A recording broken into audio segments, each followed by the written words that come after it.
Math का portion है वो हम आज सॉल्व करने लगे हैं। इसका जो कंप्लीट पेपर है 100 के 100 मार्क्स का जो पेपर है वो आईबीएस के यूट्यूब चैनल पे ऑलरेडी बिलाल सब सॉल्व करवा चुके हैं। तो हम इसके जो है वो मैथ का पोर्शन सॉल्व कर लेते हैं। असिस्टेंट सेक्रेटरी थी ग्रेड 17 की सीट, ये 22 रावलपिंडी की सीट्स थी। ठीक है, 22 रावलपिंडी की ये सीट्स थी और इनका एक क्लब पेपर हुआ था 2 डेट को, 02/12/2023। तो ये 2 डेट को ये पेपर हुआ था। इसके अलावा मैनेजर का जो 3 डेट को पेपर हुआ था उसका मैथ का पोर्शन भी हम सॉल्व करेंगे। वो आज नहीं, वो नेक्स्ट डे हम करेंगे इंशाल्लाह। और इस उसका भी जो कंप्लीट पेपर है वो आपको आईबीएस के यूट्यूब चैनल पे मिल जाएगा। ठीक है, और हमारी एक बुक भी आ रही है पास पेपर की विद करेक्शंस, और जिसमें हमने ओरिजिनल सारे एमसीक्यूज डाले हैं जो कि एग्जाम में आते रहे हैं। ठीक है, तो वो भी आप पैटर्न देख लेना इस पेपर के थ्रू जो कि आईबीएस के यूट्यूब चैनल पे सर ने सॉल्व कराया। हम चलते हैं हमारे क्वेश्चन की तरफ। ठीक है, अब पहला हमारे पास क्वेश्चन है, what is the term in AP 2/11/2029 is 290। अब यहाँ पे ये जो क्वेश्चन है ना, समझने वाली सबसे जो मेन बात है कि बात क्या कर रहा है। ये क्वेश्चन वैसे इजी बहुत सारे लोगों को लगा होगा जिन्होंने हमारा एफआईए का सेशन ज्वाइन किया था, उनके लिए ये इंतहा इजी क्वेश्चन था, क्योंकि अर्थमेटिक मीन को मैंने बड़े डिटेल में पढ़ाया हुआ है एफआईए के सेशन को। ठीक है, अर्थमेटिक मीन, ज्योमेट्रिक मीन और हार्मोनिक मीन, ये जो है वो लेक्चर यूट्यूब चैनल पे हमारे मौजूद है अगर आप पढ़ना चाहते हैं तो। अब इस क्वेश्चन को हम सॉल्व कर लेते हैं। अब वो पूछना ये चाह रहा है कि इस टर्म में जैसे 2 जो है ये नंबर 1 पे खड़ा है। ठीक है, 2 जो है वो नंबर 1 पे है, 2 इज एट नंबर 1, जिसको A1 बोलते हैं। ये A2 पे है, ये A3 पे है, ये A4 पे है, ये AN है, लास्ट टर्म nth टर्म। वो कह रहा है कि ये 1 नंबर पे है, ये 2 पे है, ये 3 पे है, ये 4 पे है, तो 290 कौन से नंबर पे आएगी। अब यहाँ पे उसने ऑप्शन दी थी 33, 34, 32, 35। ठीक है, अब यहाँ पे ना 2 टेक्निक वो शख्स यूज कर सकता था जिसको फार्मूला आता हो। ठीक है, या तो आप ऐसे ढूंढेंगे 29 में फिर 9 ऐड करेंगे, फिर 9 ऐड करेंगे, फिर उस अगले टर्म में फिर 9, अगले टर्म में फिर 9, तो वो बड़ा टफ हो जाता है। अब यहाँ पे एक फार्मूला है nth टर्म फाइंड आउट करने का, वो क्या है, an is equal to A1 plus n-1 into d. ये एक फार्मूला है। ठीक है, अर्थमेटिक मीन का। अर्थमेटिक मीन की पहचान कैसी होती है कि उसमें कॉमन डिफरेंस सेम, यहाँ तो उसने बता दिया। अगर वो कह देता है what is the term in 2/11/2029, AP बताते ही ना अर्थमेटिक प्रोग्रेशन, तो फिर भी आप कैसे फाइंड आउट करते। अगर आप इनका डिफरेंस लेते और कॉमन डिफरेंस सेम चल रहा होता तो ये होती अर्थमेटिक प्रोग्रेशन या अर्थमेटिक मीन। और अगर इनका रेशो सेम चल रहा होता फिर ये होती, फिर क्या होती है, फिर होती है ज्योमेट्रिक। और अगर इनका रेसिप्रोकल लेके डिफरेंस सेम चल रहा होता फिर होती हार्मोनिक मीन। अब ये उस लेक्चर में मैंने पढ़ाया हुआ है एफआईए के, जिन लोगों ने सेशन अटेंड किया या यूट्यूब पे अर्थमेटिक मीन की वीडियो मौजूद है, जो उन्होंने वो देखी है उनके लिए बड़ा हेल्पफुल था अगर उन्होंने वो वीडियो देखी हुई थी या एफआईए का सेशन लिया हुआ था। अब यहाँ पे हमने एन फाइंड आउट करके देना, भाई ये जो 290 है कौन से नंबर पे आ रही है, 33, 34, 32, 35। एक तो तरीका यही था कि बारी बारी इनको यहाँ पे एन की जगह पुट करके A1 तो आपको पता है ना A1 क्या है, A1 हमारे पास 2 है, A1 हमारे पास 2 है, AN हमारे पास 290 आखिरी टर्म। ठीक है, और हमारे पास D जो है वो कॉमन डिफरेंस 9 चल रहा है। 11 माइनस 2 9, 20 माइनस 11 9, 29 माइनस 20 11 9। ठीक है, तो ये तीनों चीज़ हमारे पास थी। अब या तो बारी बारी इनको पुट करके देख लेते, जिसका आंसर 290 आ जाता है इसको सॉल्व करने के बाद एन की वैल्यू 33 पुट करके 34, 32 और 35, तो वही फिर आपका आंसर होना था इनमें से। या क्या है, आपको इसको सॉल्व कर ले, ए एन हमारे पास 290 है इज इक्वल टू A1 2 है प्लस n-1, एन की को फाइंड आउट करके देना हमने, डी हमारे पास 9 डिफरेंस चल रहा है कॉमन, तो ये 290 माइनस 2 हो जाएगा इज इक्वल टू 9n-9, ये माइनस एन यहाँ के प्लस हो जाएगा तो हमारे पास ये 297 बन जाएगा। 297 इज इक्वल टू 9n। अब बोथ साइड पर 9 से डिवाइड कर दें, 9 से 9 कैंसिल हो जाएगा, 9 3 27 होता है, और यहाँ पे 27 आ गया तो फिर 2 बच गया, तो 9 3 27, तो ए हमारे पास n की वैल्यू आ गई 33।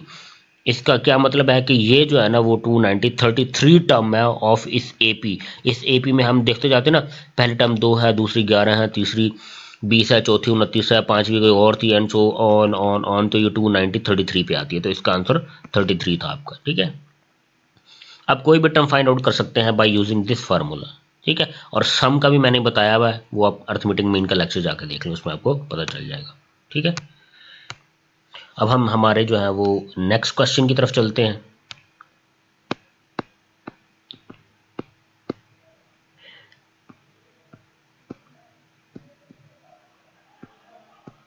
अच्छा, नेक्स्ट क्वेश्चन हमारा ये है, इफ 2 की पावर x ओवर 2 की power y is equal to 2 की power 3 then value of x is, वो कह रहा है 2 raise to power x and 2 raise to power y। अब अच्छा, ये डिवाइड में आ रहे हैं, ये कैसे आ रहे हैं, ये आ रहे हैं हमारे पास डिवाइड में, ये 2 की पावर x ओवर 2 की power y is equal to 2 की पावर 3। अब उसने आंसर पूछा इनमें से कौन सा है, x की वैल्यू इनमें से कौन सी होगी। अब हम क्या करेंगे, हमें रूल का पता है, अगर बेसिस सेम हो तो पावर अगर डिवाइड में हो तो वो माइनस हो जाती है और मल्टीप्लाई में हो तो ऐड हो जाती है, ठीक है।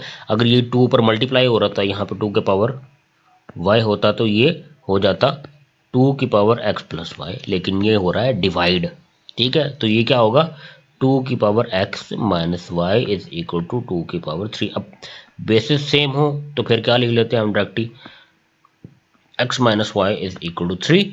तो ये क्या हो जाएगा, x is equal to 3 plus y, या वहाँ पे क्या दिया होता है, x is equal to y plus 3, answer ये दिया होता है, ठीक है। प्लस में तो आप आगे पीछे लिख सकते हैं, कोई मसला नहीं। इनमें से y प्लस 3 आपका आंसर बनता था, ना ये नहीं बनता है, ना ये बनता है और ना ये बनता है, ठीक है। ये इंतहाई सिंपल सा क्वेश्चन था जिसको ये रूल आता है, ठीक है।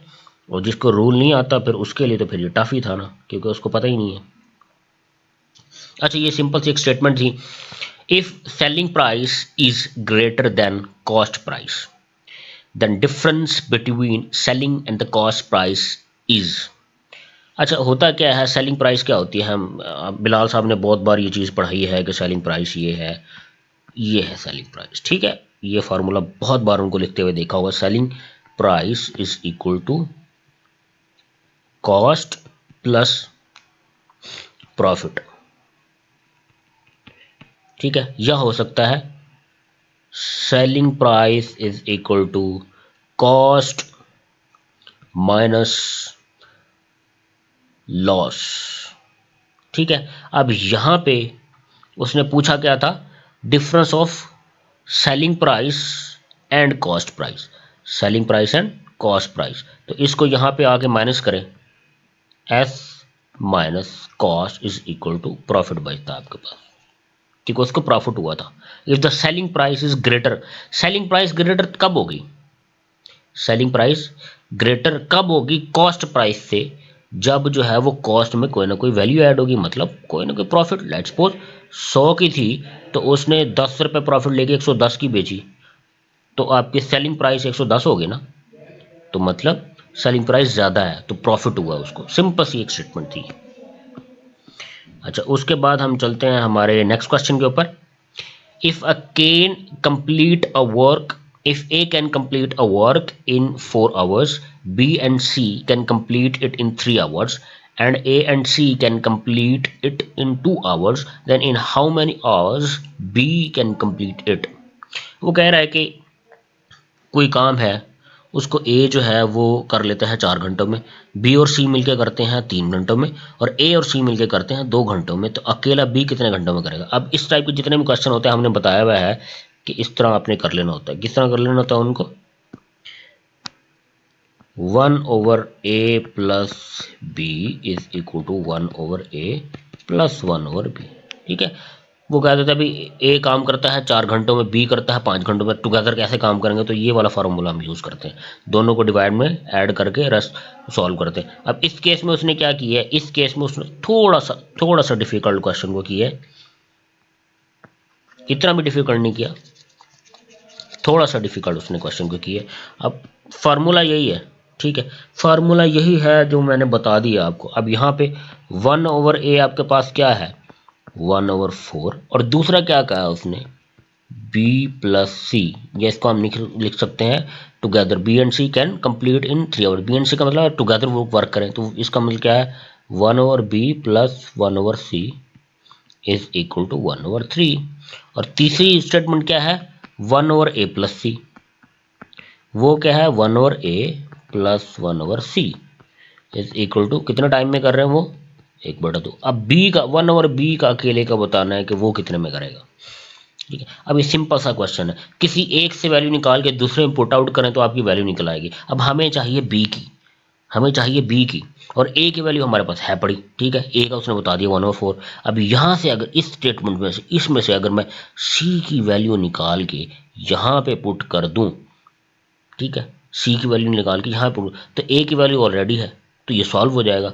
ठीक है, अब यहाँ से सी की वैल्यू क्या आएगी, सी की वैल्यू क्या आएगी यहाँ से 1/c is equal to 1/2 minus 1/a, ये सी की वैल्यू आ गई। ठीक है, अब यहाँ पे पुट कर दें आप, कैसे करेंगे, 1/b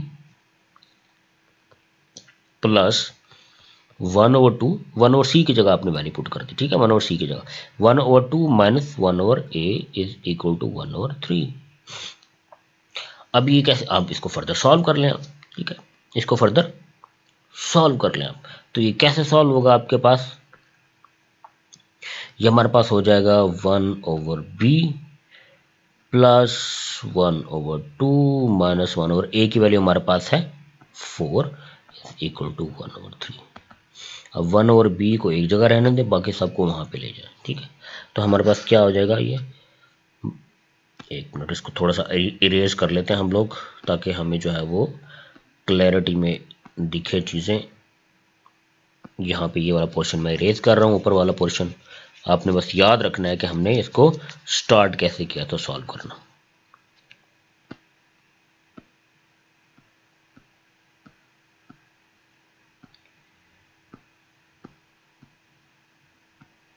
तो हमारे पास ये क्या हो जाएगा, 1/b is equal to 1/3 minus 1/2 plus 1/4।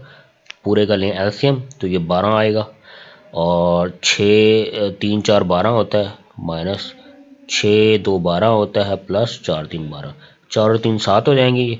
ठीक है, तो ये हो जाएगा हमारे पास 7 6/12, तो ये आ जाएगा हमारे पास 1/12, तो 12 इसका आंसर है। ठीक है, इस तरह से हम क्वेश्चन को सॉल्व करते हैं। इस तरह के जितने भी क्वेश्चन आते हैं वो अपने ऐसे ही सॉल्व करने होते हैं, जितने भी क्वेश्चन आएंगे अपने हमेशा इसी तरह। अच्छा, ये जो हमारे पास क्वेश्चन है अब ये हमने सॉल्व करना है। ये भी क्वेश्चन आपका बड़ा सिंपल सा था। A steam shovel excavates 2 cubic yard in every 40 second, at this rate the amount excavated in 45 minute. वो कह रहा है कि कहीं पे खुदाई हो रही है, लेट्स सपोज कोई एक्सकेवेटर ले लें, उससे खुदाई कर रहा है, कोई चीज़ कोई मशीनरी खुदाई कर रही है, तो वो 2 क्यूबिक पर यार्ड जो है वो खुदाई करती है इन एवरी 40 सेकेंड। ठीक है, 2 क्यूबिक यार्ड वो करती है इन एवरी 40 सेकंड, तो वो कह रहा है 45 मिनट में कितनी वो जो है वो एक्सकेवेशन कर लेगी, कितने क्यूबिक यार्ड। तो ये हमने फाइंड आउट करके देना है। हमारे पास एक सिंपल सा वो फार्मूला हमारे पास बन गया है कि जो है वो 40 सेकंड में कर रहा है 2 क्यूबिक यार्ड। ठीक है, 2 क्यूबिक यार्ड, तो क्योंकि हमें टाइम दिया हुआ तो हम टाइम के साथ चलेंगे, तो हमें 1 सेकंड में कितना करेगा, 2/40, 2/40 या 1/20। ठीक है, अब हम क्या करेंगे, इस 45 को ना हम ले जाएंगे सेकंड्स में। 1 मिनट में कितने सेकंड होते हैं, 60, 0 0, 6 5 30, 6 चौक 24 और 3 27, तो मल्टीप्लाई पे हम कर देंगे दोनों साइड पे, ये हमारे पास 2700 सेकंड बन जाएंगे ना, तो 2700 से मल्टीप्लाई कर देंगे बहुत साइड पे। अब इसको सॉल्व करने, 0 से 0 कैंसिल हो जाएगा, तो 2 1 जा 2 और 2 3 जा 6 और 2 5 जा 10, तो 135 क्यूबिक यार्ड जो है वो 45 मिनट में करेगा। बड़ा सिंपल सा क्वेश्चन था ये, बस रिलेशन बनाना आपको आना चाहिए। ठीक है, जब आपको रिलेशन बनाना आएगा ना, फिर आप इजीली सॉल्व कर लिया करेंगे क्वेश्चन। अच्छा, ये क्वेश्चन हमारे पास, which of the following 3 digit number remains same if we reverse the number. ठीक है, यहाँ पे सेम लिखना भूल गया मैं, तो यहाँ पे सेम भी लिखना था आप लोगों ने, same. Which of the following 3 digit number remain same if we reverse the number. अब यहाँ पे एक नंबर है 262, 254, 692, 2। अब यहाँ पे सिंपल सा ये 262 ही ऐसा है कि जिसको रिवर्स कर लें तो 2 दोबारा इधर आ जाएगा, फिर 262 बन जाएगा ये। लेकिन 254 को करेंगे तो ये 452 बनेगा, तो सेम नहीं रहता ये। इस तरह 692 है, इसको रिवर्स करेंगे तो 296 हो जाएगा, ये भी सेम नहीं रहता। लास्ट वाला तो है ही 4 डिजिट, वो तो वैसे ही एलिमिनेट हो गया क्योंकि उसने 3 डिजिट की बात की यहाँ पे। ठीक है,